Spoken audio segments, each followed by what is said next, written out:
Afternoon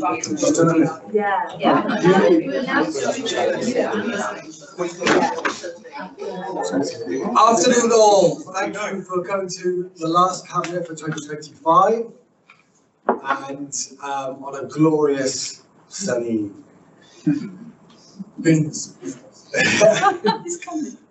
let's without further ado, should we get cracking? Item 1, apologies. Any apologies? Councillor Lacey. Oh, Councillor Lacey. Okay, item 2, any declarations of interest? Yeah. Councillor Davis. I've got a declaration of interest in my item as I'm a director on Newport Property Services and Trading and Spicing Company. Thank you. And Councillor Dad. Just on the council programme, all council to build into the school governor, school primary school, which is to cover that in the rest of the stuff. Thank you.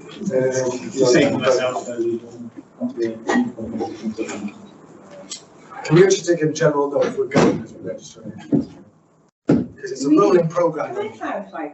Well, to give some advice on that, if you're a school governor, you don't have an interest unless the matter relates specifically to the school of which you are a governor. So if it's the education programme generally, that's not something you need to declare. However, if the item of business pertains to the school of which you are a governor, that's something you would need to declare and is potentially prejudicial.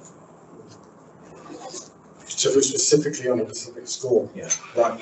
Which is education policy generally, though. No, okay, which isn't. Thank you. Any other declarations of interest then? No, if you, as we go through the papers, realise you should, just declare it there and then, please. Item 3, minutes from a previous cabinet meeting in November. Can I have a mover and a seconder? Councillor Clark and Carlos. Okay, before moving to agenda item 4, I want to announce 2 investments. At the end of the year, just call me Santa Claus. 70,000 for regeneration studies to do some more studies around the regeneration of Newport, and 50,000 to top up the road safety scheme since I announced it. Was it the last cabinet? I can't remember now, but it's been highly subscribed. Members from all political parties and boards have registered, have been asked and have registered the scheme saying that I've seen their award, and we need to top up that funding and to expect more top-ups to meet the demand. But it's a good thing because we know it was the right thing to do.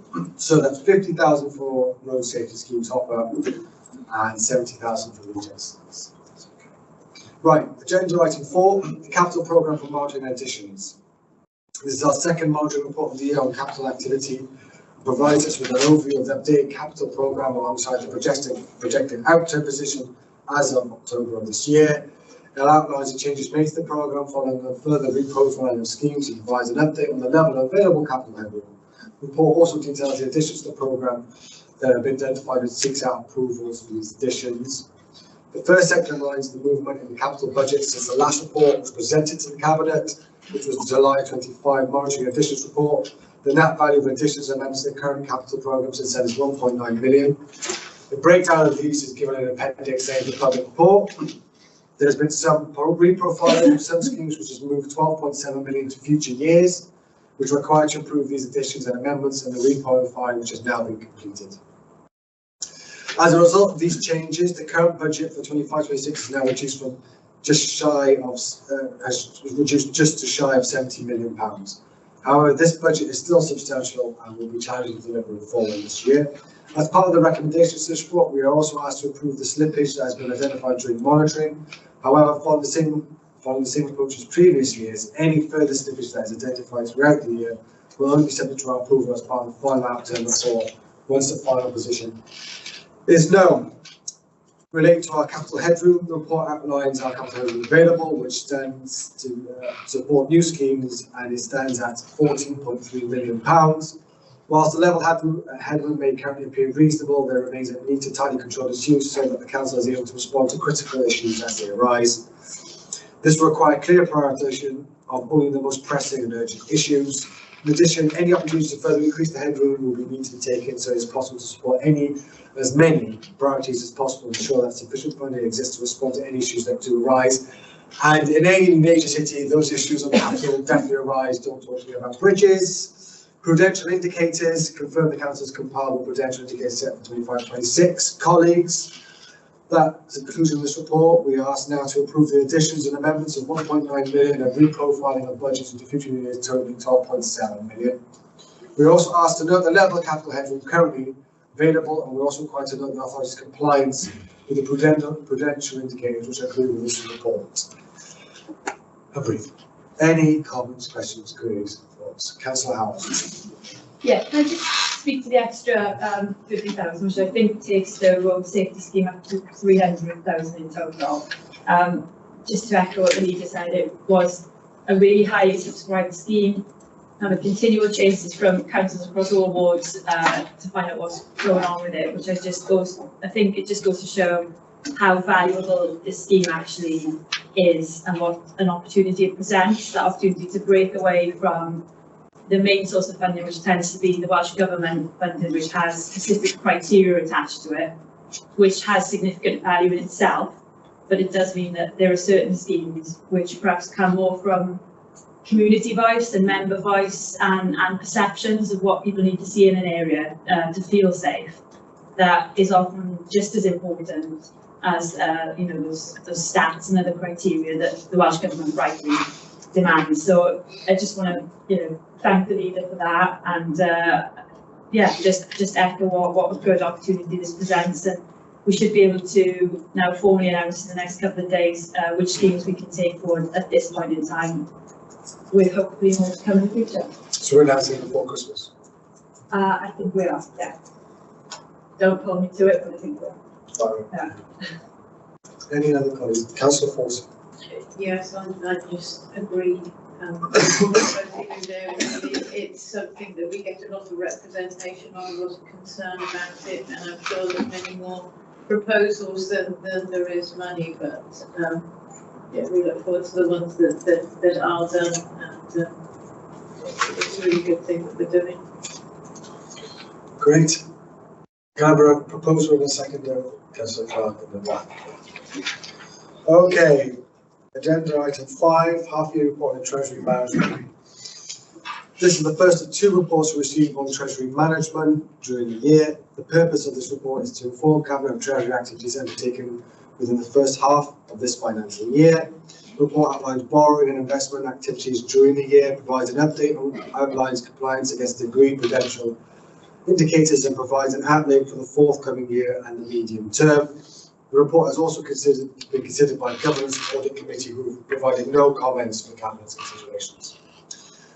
Key points: in the first half of the financial year, the Council took some early borrowing in the form of 3 long-term loans totaling £25 million, or 1 short-term loan of £5 million. This was done at a time that the interest rates dipped for a very short period of time window, and the Council, knowing that it has to clearly to borrow by the end of this year, took advantage of slightly favourable rates that became available. In spite of this, the Council's bond position reduced, though, as still reduced from 1684 at the end of March to 155. This is because we took out 40 million of short-term borrowing for cash flow purposes at the end of the last financial year, which we're able to pay back soon in the new financial year, and a number of equal instalment principal loans will be repaid in instalments over the course of this year. As a result of undertaking early borrowing, investments increased from 600k to 39.4 million. The authority has been able to reinvest this on a short-term basis. It's important to note we expect that investment balance will reduce as the year progresses, as reserves are being used as planned, and the progress of the capital programme reduces the internal borrowing capacity. Of the end-year balance, 10 million continues to be held in long-term covered bonds to ensure that Council retains its professional client status, meaning it can access better borrowing rates. The report also confirms the Council's compliance with its prudential indicators for 25-26. There is an underlying need to undertake new borrowing as the capital programme is delivered and reserves are used. There is also a need to refinance some large loans as they fall due. For 25-26, there is risk that the remaining logos could need redeeming, and there is a potential that in replacing these loans, it will be at a higher rate than what the Council is currently paying, although that's just a risk at this time. Officers will monitor interest rates closely to ensure the best rates and our access for any new borrowing in liaison with our external Treasury advisors. In short, guys, our Our borrowing is down, our investments are up, but if we're going to invest in the infrastructure of this city as it starts to grow and boom, we're going to need to borrow. Just wait for better interest rates, which is the prudential thing to do. And I can thank the finance team for taking opportunities to take out loans when interest rates have dipped and keeping a close eye on it, which is better value for the taxpayer of Newport. Colleagues, any questions, thoughts, observations? Great. Can I propose on a seconder? Councillor Davis and Councillor Gibson. So 6, Corporate Risk Register mid-year update. This report provides an overview of the Corporate Risk Register at the mid-year point of 30 September 2025. The risk register includes all the strategic risks which may prevent the achievement of the council's priorities and deliver of its services to Newport's communities. At the end of September, there were 40 risks recorded across the organisation. 13 of the 40 risks were recorded in the Corporate Risk Register.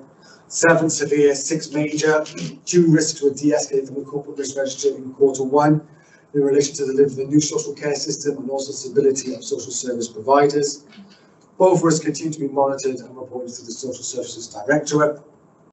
The Governance and Audit Committee have also received the Corporate Risk Register for Q1, with Q2 to be reported in January of 26. No comments or recommendations have been provided by that committee. I ask Cabinet to consider and note the contents of the Corporate Risk Register and to continue monitoring progress of actions taken to address the risks identified in the report. Any comments, queries or thoughts, colleagues? Councillor Adroddiad. Thank you. Coming under housing and homelessness, we know that there's a key risk, continued reliance on costly temporary accommodation, particularly B&Bs and hotels, and that's driven by the rising demand.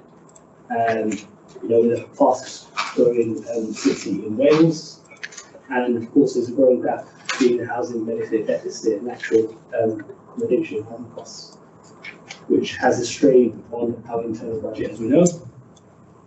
This, of course,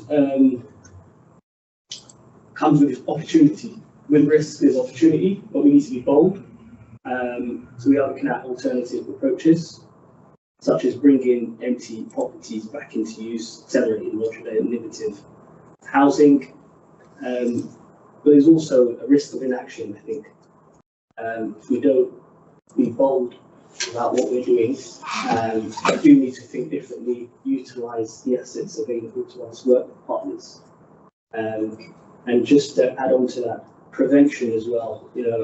Our officers are working extremely hard firefighting, but we are working with schools in particular through the homeless programme. Both primary schools, we're now looking at early prevention, early intervention, and upstream through high schools as well, so we can work with mature pupils in preventing and tackling homelessness. And we're hoping to see the results once we receive the data and that's gone through its relevant analysis. Yeah, thank you, Councillor Dan. It's right to highlight the housing. We've talked about it a lot in Cabinet, haven't we? It's been discussed at the Council. There's loads of pros for a booming city. One of the cons is the pressure on housing. Is almost immediate. So yes, it's something we have to face with bold and be bold in facing that and thinking outside the box, because the inbox solutions aren't going to cut it. Is the reality of the situation. Any other comments or queries? Great, can I have a move on a second? And Councillor Davis and Councillor Clark. Oh, please. Agenda item 7, Councillor Hughes. Thank you, Leader. Good evening, Cabinet. So this is the Gwent Regional Partnership Board Annual Report for 2024-25. So the Social Services and Wellbeing Act 2014 lays out the statutory framework for the area plan and annual report and the work of the Regional Partnership Board. So the format and nature of the report is determined by Welsh Government with a requirement for submission to statutory partners and Welsh Government. This report outlines the progress made against the RPB priorities during that period 2024-25, and I ask the Cabinet to accept the annual report of the Regional Partnership Board. Councillor Hughes. Any questions for Councillor Hughes? Everyone wants to get to Christmas, don't they? Okay, can I propose one seconder? Councillor Davis and Councillor Clark. Okay, agenda writing the work programme. Can I have it moved for the work programme cabinet for next year? Councillor Davis and Councillor Clark. Okay, agenda item 9. Property services arrangements. Can I start with being if the cabinet colleagues want to discuss anything in relation to the specific business plan and the business case? We'll have to go into a closed session, I've been advised. So feel free to do so, but we'll have to stop the live stream and exclude the press. Okay, the next item is the update on the progress of the setting up of the new local authority trading company for property services, Custom Cymru. And thank you to the person who's put it phonetically there for me, appreciate it. Including the company's business plan and shareholder agreement, which includes the service specification. As set out in the previous reports to Cabinet, the current partnership established in 2014 provides a range of services, including estate management, design and building maintenance, premises management and cleaning. This and earlier Cabinet reports have noted the work underway to establish the local authority trading company, otherwise known as LATCOs, to prepare the company to take over the roles and responsibilities of Newport North on the 1st of January. Just to say at that point, we're still on record and we've praised it lots of times. Our thanks to the Newport North and all the staff for all the great work they've done up to this point and for all the changes they've made across this city. Right on record, thanks to them and all the staff involved. The last report to Cabinet in October provided details on the trading name for the new company, which I've just pronounced, and the pension arrangements. The final report was the next steps. The business plan document itself is exempt from publication under paragraph 14 of part 4 of Schedule 12A to Local Government Act 1972. That was drafted by a lawyer, wasn't it? Because it relates to the financial or business affairs of the company. However, all Cabinet members have received copies of it. Do any of you want to discuss this? Right, details of it at this time? Of the business plan? Because we have to switch everyone. Absolutely not. Right. I just want to put on record my thanks to the team involved in actually the preparation for Custom Cymru. They worked incredibly hard over the last few months. It's an incredible piece of work, and I'm really confident working together that we're setting up a new property service that will serve Newport City Council well. Thank you, Councillor Howells. Is it about the business plan? No, not about the business plan. More general comment in a similar vein that, yeah, I've seen on an ongoing basis a lot of work has happened, and I think in the run-up, in the final days in the run-up now to the end of the year, when the big change happens, there's going to be a lot more work to come. So thanks for the work done, and thanks for the work to be done over a period where probably everyone would rather not be doing it. Expect. But yeah, I completely agree with what Councillor Davis said, that I think this is going to be a really exciting new chapter for now Custom Cymru, and also for us, in the asset section in terms of our interactions with them and the opportunities it presents. I think we're all really looking forward to it. Can I answer that? The certain officers need to work on New Year's Day, so our thoughts will be with them. I'll be raising a glass, so don't you worry. New Year's Eve. Yeah. Councillor Corton, sorry, the officers here as well. It's not about the business plan, just a quick thank you to the comms and marketing team who worked really hard on the brandings and consulting colleagues and on the name and the branding. They put a lot of hours into that, so thanks to those guys as well. Yes, thank you. Just to add a little bit more detail, the share agreement acts as the contract between NCC and the trading company, which is going to be called NC Commercial Services Limited. The agreement is necessary to provide clarity, control over strategic decisions for managing the relationship between the council and the LATCO. Any changes to the agreement will require cabinet approval. The agreement also includes the service specification, which reflects the company's day-to-day operations. It is essential for ensuring clearly defined work instructions from NCC. It should be noted this is a live document which evolves as the company develops. And the reality is 2026 will be a development time for the company as it beds in. Significant effort has been dedicated to building upon the interim business case presented to Cabinet in March of 25, with a financial analysis updated to include factors such as updated staffing structure, revised pay, new NI rates, new pension assumptions, and a new revised capital profile. The recommendations out in this report for competition are to note the update on the progress of setting up of the LATCO and the transition from Newport North as set out in this report, to approve the shareholder agreement on Appendix 1 and to approve the business plan at Appendix 2. I would also like to add, throughout this process, management staff from Newport North have been involved and consulted with on behalf of this cabinet. As I've said, we'd like to thank them all for their engagement and working with our NC colleagues. As the Cabinet's previously agreed, the principle to progress with establishment of the LATCO, it is now agreed the proposal in this report are the final steps of this implementation. Any further comments or clarifications? Okay, can we have an approval of Councillor Dan and Councillor Fox? And that concludes this meeting, 20 minutes. Thank you ever so much. I wish everyone a happy Christmas and a New Year. See you in 2026.